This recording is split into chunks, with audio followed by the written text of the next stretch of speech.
Halo teman-teman semuanya dimanapun kalian berada, selamat datang di channel Forex Pemula. Channel ini dibuat sebagai wadah untuk kita belajar Forex bareng dari pemula sampai jadi expert. Harapannya semoga channel ini bisa menjadi komunitas sesama trader berbagi suka dan duka dalam mencari cuan. Kalau teman-teman emang ngerasa channel ini ngebantu, jangan lupa klik like, share, komen, dan subscribe. Karena subscribe itu gratis loh teman-teman. Tapi dengan subscribe kalian, channel ini akan berkembang lebih pesat di luar jadwal. Halo teman-teman, untuk konten kita kali ini, kita akan membahas tentang 3 indikator G2 untuk pemula. Sebelumnya, kita harus luruskan dulu nih pemahaman yang kurang tepat tentang indikator. Indikator itu adalah sesuatu yang dapat memberikan suatu petunjuk baik tentang masa lampau atau masa depan. Tetapi hanya sebatas petunjuk aja ya, bukan 100% pasti terjadi. Ibaratnya gini nih, ada mobil kasih lampu isan indikator ke kiri. Nah, kita yang ada di belakang kiri mobil ini, ada kemungkinan nunggu mobilnya masuk ke jalur kiri, baru kita maju. Jadi kita mulai pelan-pelan berhenti di belakangnya. Akan tetapi, apakah mobil ini udah pasti akan masuk ke jalur kiri? Jawabannya belum tentu, karena hanya indikasi ke kiri. Masih ada kemungkinan pengemudi itu ganti pikiran, terus jalan lurus. Atau memang lampu indikatornya lagi koslet. Hehe, bercanda ya teman-teman.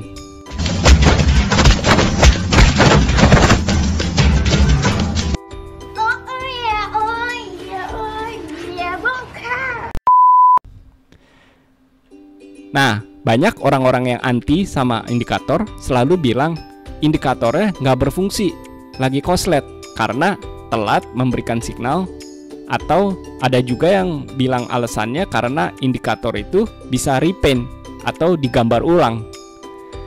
Iya, memang itu ada 2 alasan yang valid. Tapi yang namanya indikator itu tujuannya hanya membantu meningkatkan probabilitas trade setup kita. Yang paling penting adalah mindset yang tepat dalam trading, bahwa trading itu adalah permainan probabilitas. Makanya selalu ketika kita masuk, itu harus ada SL dan harus ada TP. Sampai sekarang ngerti ya teman-teman? Walaupun indikator tidak akurat 100% signalnya, akan tetapi masih dapat meningkatkan probabilitas trading kita. Nah, ada beberapa macam indikator, tapi secara umum bisa dikategorikan dalam 4 kategori. Yang pertama, trend indikator. Ini tujuannya untuk membantu visualisasi apakah pergerakan harga dalam fase uptrend, downtrend, atau konsolidasi. Yang kedua adalah osilator indikator. Ini tujuannya untuk membantu visualisasi apakah pergerakan harga sudah dalam fase overbought atau kemahalan, atau sudah dalam fase oversold atau kemurahan. Yang ketiga, volatility indikator. Ini tujuannya untuk membantu visualisasi apakah pergerakan harga sedang dalam fase pelebaran range atau range expansion, atau sedang penyempitan range atau range contraction. Yang terakhir adalah auxiliary indikator.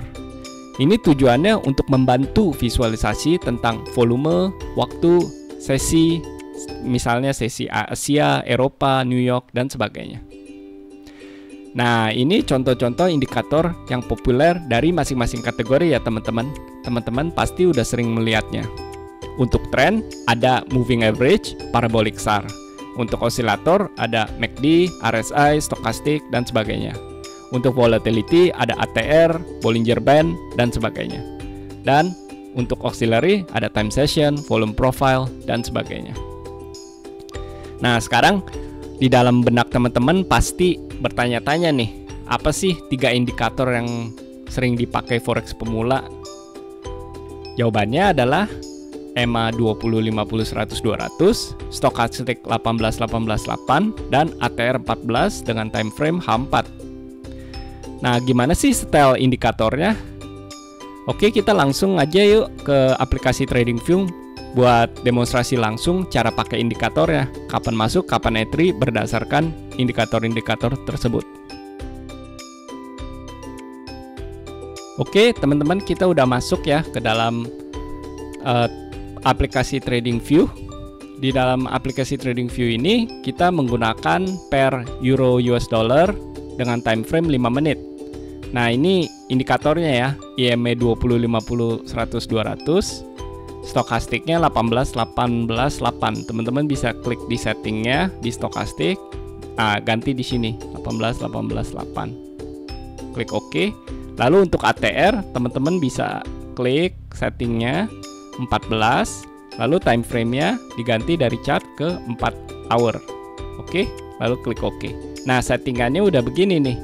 Nah, cara masuknya gimana menurut forex pemula? Dengan menggunakan kombinasi dari indikator-indikator ini. Jadi di indikator trend, selama kita masih ada di atas trend, ketika ini seperti pita ya teman-teman, pitanya semuanya masih ada di atas yang biru. Selama pitanya masih ke atas, itu artinya kita sudah masih dalam uptrend. Ketika ada break ya, itu udah berarti ada penurunan ke bawah.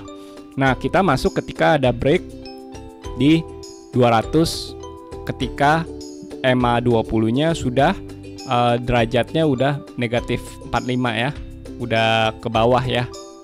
Jadi seperti angka jarum 5 lah, angka jarum 4 begitu ya. Jadi udah menurun ke bawah.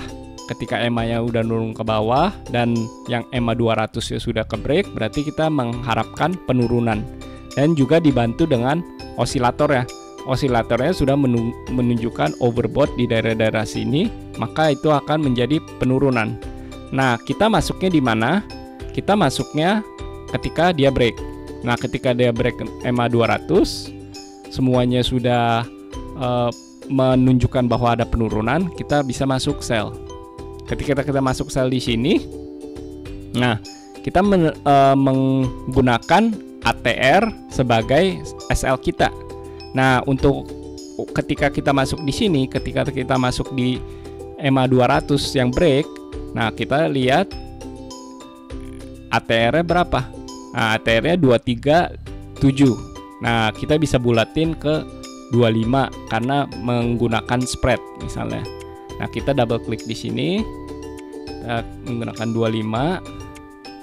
Nah, SL kita di sini sekitar di swing high-nya ya teman-teman. Nah, untuk forex pemula kita sering menggunakan RR 1/5. Nah, sekitar di sini ya teman-teman. 1/5 ya, sekitar di sini kita sudah TP. Ya, begitu saja teman-teman. Untuk mencari buy-nya itu kebalikannya. Jadi kita cari contoh misalnya pair lain USD CAD ya, pair 5 misalnya. Nah, ini ada kenaikan tapi sudah ada overbought ya, udah kemahalan di sini. Stokastiknya tidak mendukung. Jadi kapan? Nah, kapan itu ketika ada pergantian dari bawah ke atas, ketika kurvanya menuju ke atas. Nah, itu ada buy signal. Tapi di daerah sini belum ada break di atas 200 EMA. Belum ada di 200 EMA, kita belum ada signal untuk trennya. Untuk EMA 200-nya harus break dan close. Nah, contohnya di sini udah ada break dan close, ya kan? Dan osilatornya udah sedang menuju ke atas. Nah, kita itu boleh masuk buy. Nah, ketika kita masuk buy di sini, kita menggunakan ATR sebagai stop loss-nya. Nah, masuk di sini 248. Nah, mungkin dengan menghitung spread kita masukin 260. Ya, teman-teman, dan targetnya 1/5. Nah, ini belum ke ini ya, teman-teman. Seumpamanya teman-teman nggak nambahin spread, misalnya 250 lah. Ada kemungkinan 1,5 sudah terhit ya di sini ya teman-teman, di pucuk paling atas. Ya. Ya, sekian dulu untuk 3 indikator kita ya dari forex pemula ya. Teman-teman bisa backtest sendiri dari metode kombinasi EMA, stokastik dan ATR kita, ya kan? Dari berbagai macam pair kita sudah melakukan backtest sendiri, terutama dengan time frame yang 5 menit. Karena kita perhatikan untuk time frame yang besar, metode ini kurang bisa digunakan. Oke, sekian dulu untuk konten kita kali ini tentang indikator. Teman-teman jangan lupa untuk klik like, komen, share, dan subscribe ya. Jadi teman-teman nggak ketinggalan untuk video kita yang berikutnya tentang cara bagaimana kita membentuk metode ini dari 0 sampai jadi dengan menggunakan optimisasi data-data acuan. Jadi teman-teman jangan ketinggalan deh untuk video berikutnya. Thank you banget ya untuk mendukung channel kita. So far Forex Pemula sign up. Thank you, bye-bye.